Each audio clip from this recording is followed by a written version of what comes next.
StraighTallDay.com. Why stillness is louder than words. In the world that we're in today, where everybody is trying to out-talk, out-publish, out-shout everyone else, everybody is vying for attention. And when everybody is trying to get attention and fighting for this very valuable currency, especially in the internet world, the most efficient way to win is not by you necessarily shouting down everybody else and beating them at the game that everybody else is trying to play, which is how do I get the most attention?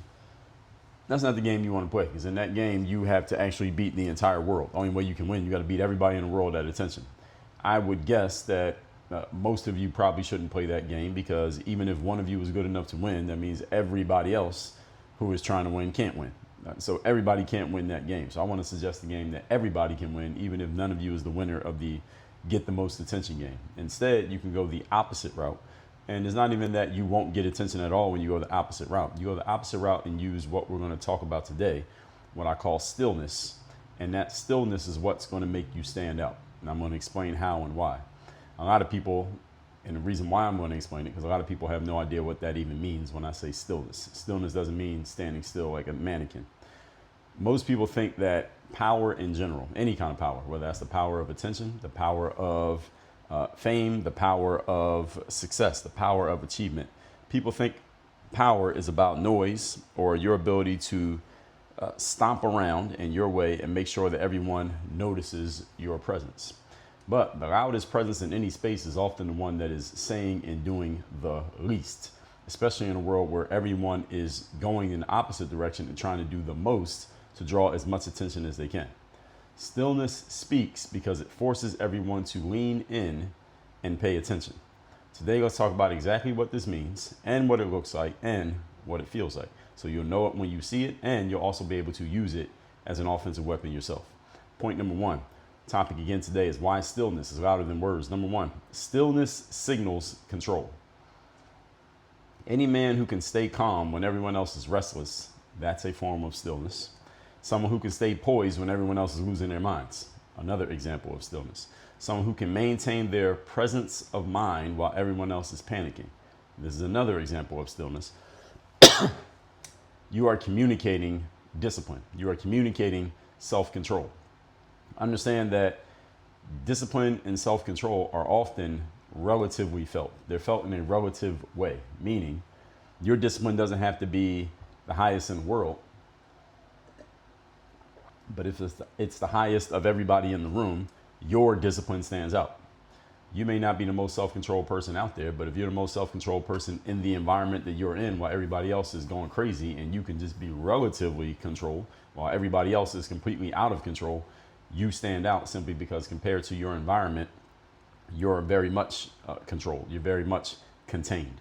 So anyone who communicates discipline, especially when you do so consistently, any form of discipline, it causes people to trust you because you're showing that you're not rattled when everybody else is rattled. You don't not show up when everybody else decides that it's okay to not show up. You don't lose your mind when everybody else is losing theirs. Again, it's the law of contrast in many ways. And the law of contrast, this applies not only in the environment that you're in, but also in all of life. Because as a general rule, most people, you put them in an uncomfortable situation, they leak out the discomfort and the anxiety that they're feeling because the situation is uncomfortable. Most people can't consistently show up and do anything. So it doesn't even matter what it is that you're doing. If you can consistently show up and do it, you're going to stand out simply because you're one of the few who consistently shows up and does it. Any of you who goes to the gym on a regular basis, if you go consistently, you're going to notice that there's only a handful of people like you who are consistently there the same days at the same times, because most people can't do it, even though a whole bunch of people have gym memberships. A lot of people don't notice about gym memberships is that if everybody who had a membership to your gym, whatever gym you go to, one that you pay for, let's assume, now let's not talk about one that's maybe in your building is a different story, but if you have a gym that you pay for, if everybody who had a membership showed up and used the gym regularly, let's just say 3 to 5 times a week, the gym would actually they would get shut down by the fire marshal because there would be too many people inside the building, because every building there's a code of a certain number of people who you're legally allowed to have in the building before it becomes a fire hazard, safety hazard, If everybody who had a membership actually showed up to a gym, the gym wouldn't be able to function as it does because there'd be too many people.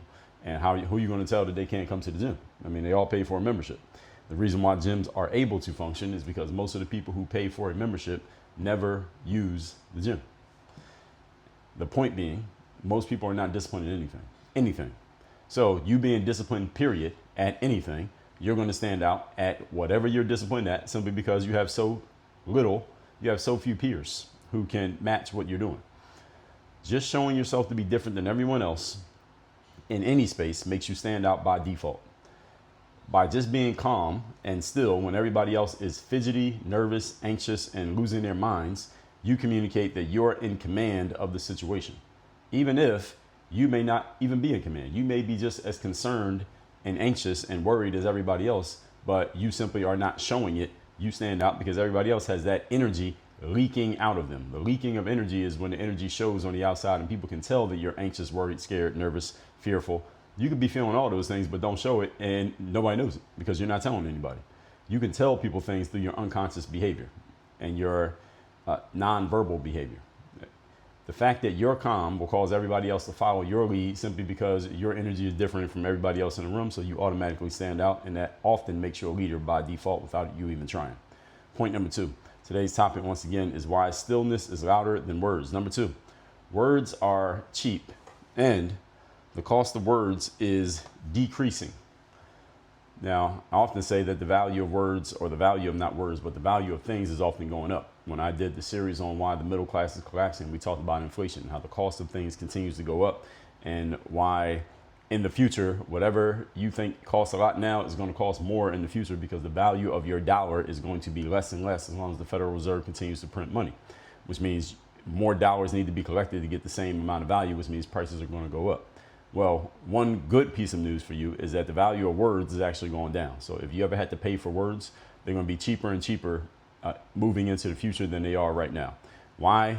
Because first of all, talk has always been cheap. Secondly, now you don't even have to talk to produce words. Now you can push a couple buttons on the computer and the words get produced for you. Presence, on the other hand, is priceless because you can't push a button and get that. And you also cannot fake it if you don't have it. We know that these days getting on a device or on the internet virtually for free, people can say pretty much anything. So the value of words, again, has always been cheap, but the cost of words, rather, has always been cheap. And the value of words has always been low, and is only going to get lower. Now, what's going to happen, though, since anybody can say anything, whether they're saying it verbally, saying it through the internet, or using artificial intelligence to say it, again, words can be generated for virtually nothing today. It costs virtually nothing to produce words. I think all of you understand it. All of you who are listening to this have somehow, some way you have access to the internet. So everybody understands that words can be produced virtually for free. So if you can stay silent and have people feel your presence and energy without talking, you ascend to a higher level of power while at the same time using fewer resources and less effort. This presence that I'm talking about does not require an explanation. Again, that's the reason why the words won't matter. As soon as you start talking, you start exposing and explaining yourself to the world. As soon as you start doing that, your presence drops. Your presence is higher the less you say. Why? Because presence speaks without words. Presence is the communication. Words is a different form of communication. So as soon as you start talking, you break the presence communication and the words take over in the communication. Presence speaks more to the subconscious than the conscious mind. Words speak to the conscious. So if you could draw that same energy from the world without saying anything, that would be a whole lot easier because you don't have to think of what to say. You don't have to use energy saying it. Simple. The challenge here with using presence to speak for you rather than using your words to speak for you is you must control your impulse and your urges to speak and express and explain yourself all the time to the world. A lot of people have this bad habit of explaining themselves to the world. There are times when it makes sense to explain yourself. Now, I've given you whole episodes explaining to you where did I get this concept of weaponized discipline. I gave you a 40+ minute episode explaining that to you, where it came from, what my background is when it comes to discipline, why I started using certain disciplines in certain aspects of my life, how I found that it was actually helping me in positive ways, so why I started using it more and more and more, and then turned it into an entire system and a business model and a brand. And here we are today. there is benefit at times in explaining yourself. So when I say controlling your impulse and urge to express and explain yourself to the world, that doesn't mean never express yourself. Doesn't mean never say anything. I mean, if you're a man out there trying to get a date, you might have to talk at some point and explain who you are, where you come from, why you're interested in whatever person that might matter. You might need to say that at some point. What I'm saying here is controlling your impulse and urge. What does that mean? We just talked about this a couple days ago. Controlling your impulses means impulse is like an instinctive reaction to something. The world is saying do this, and you say, I'm going to control that impulse. I'm not going to do it right now. So someone's asking you to express yourself and you don't want to. Controlling your impulse is not doing it, even though your instincts may be telling you to do so. Your urges may say, I want to express myself. I want to explain myself, but not doing it. Somebody says something that you know is not true, and you could easily debunk their bullshit with a simple explanation, but you resist the urge to do any explaining. All right, that's controlling your urges. That's what I'm talking about here. Again, doesn't mean you never explain, doesn't mean you never express. When everybody else is expressing and explaining, that's the best time for you to do nothing, not do any expression and not do any explaining. Why? Because you stand out, because you're doing the opposite of what everybody else is doing. Remember the law of contrast. The opportunity is always in the opposites. Okay, opportunity is always in the opposites. I talked about this in episode 1025. You want to stand out amongst any group of people, all you have to do is look around at what everyone else is doing and ask yourself, how can I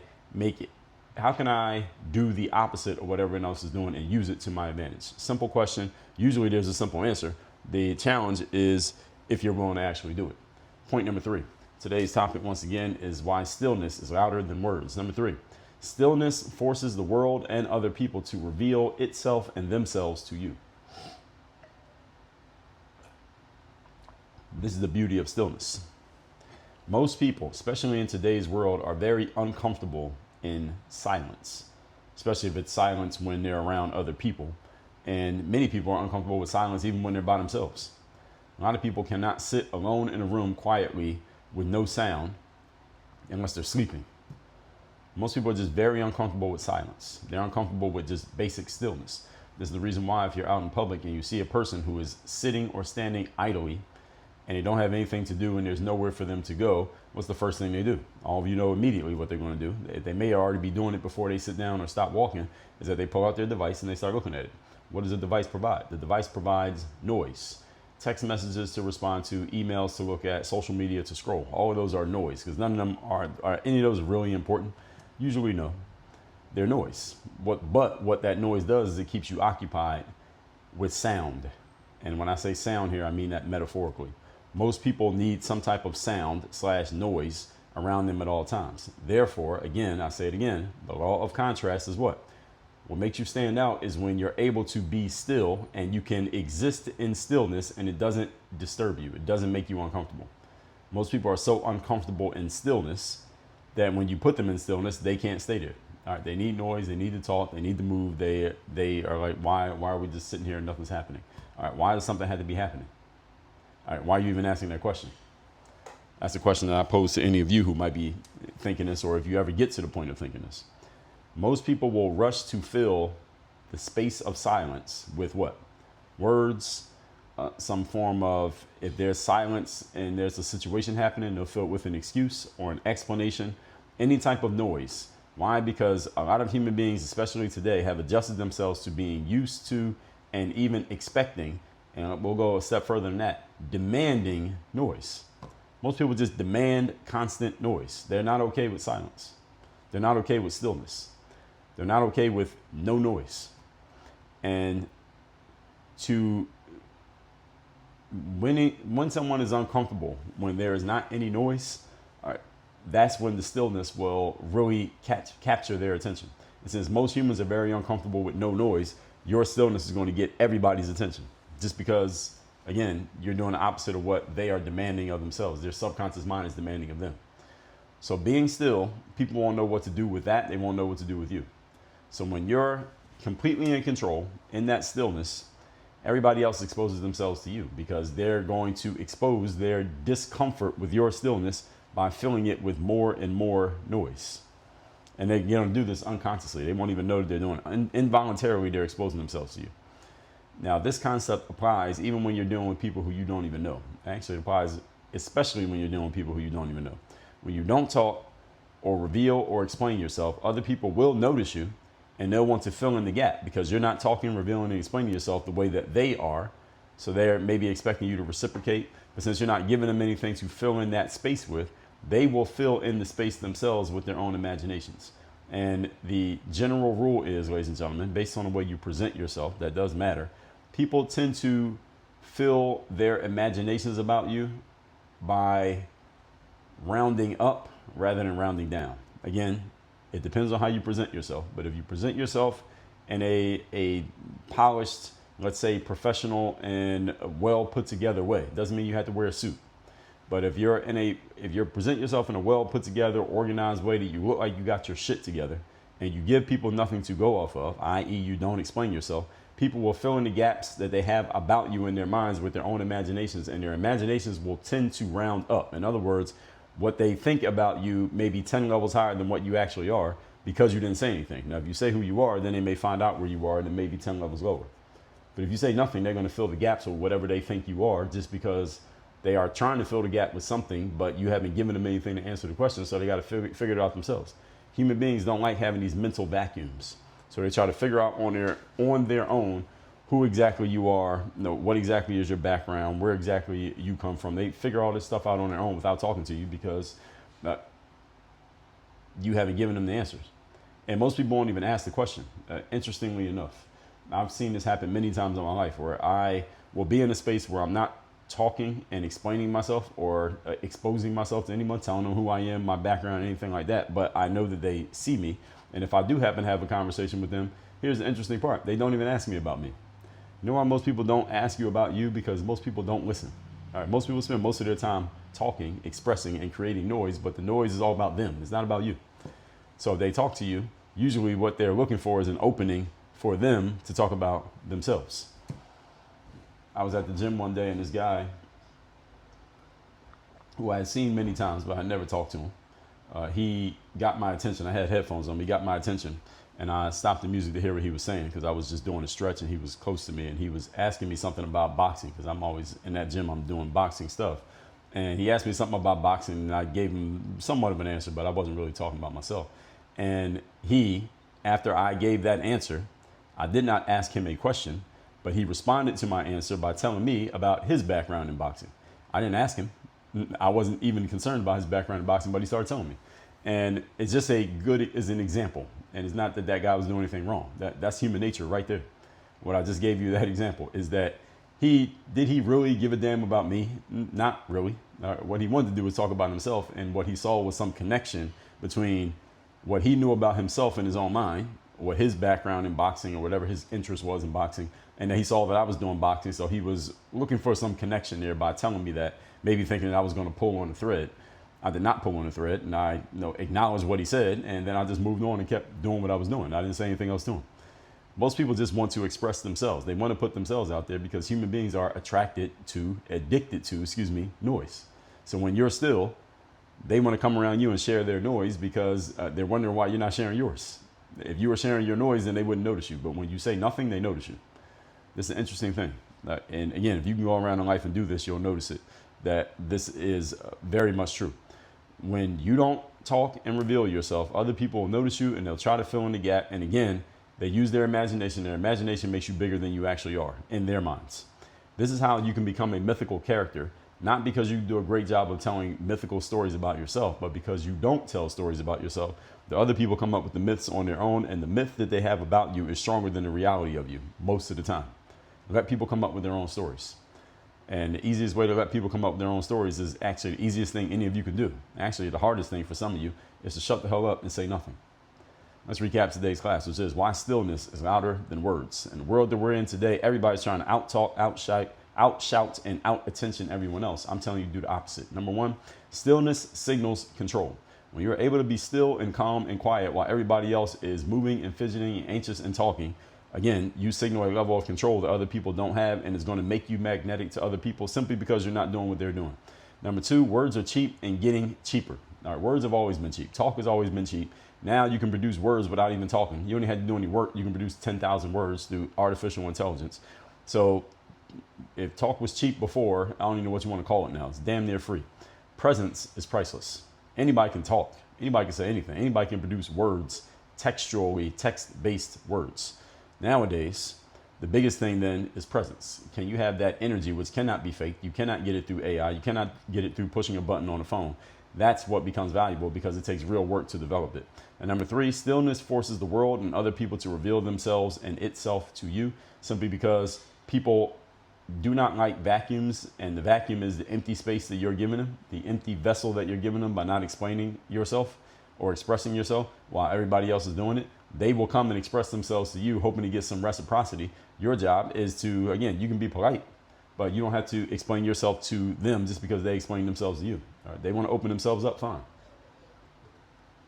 But there is no social contract that says you have to tell them about your life just because they told you about theirs. All right? That's their choice. All that said, everybody, you want to step up your presence. You want to step up your energy, your stillness, and your command of the room. You want to get into our Power Presence Protocol, which is a program that I do, live coaching, where I go through what the Power Presence is all about. It's all about the performance, discipline, aura, and energy that you carry yourself with through the way that you speak, through the way you conduct yourself, through the way that you talk to yourself, the way you communicate with other people, that causes people to notice you, feel you, and remember you, even if they never talk to you, even if they don't even know your name or who you are. And if they do know you, talk to you, and know who you are, it makes the impact 10 times stronger. Learn more about the Power Presence Protocol by going to workonyourgameuniversity.com. There's a button right there on that page for you to learn more about the program. Work on your game. Dre all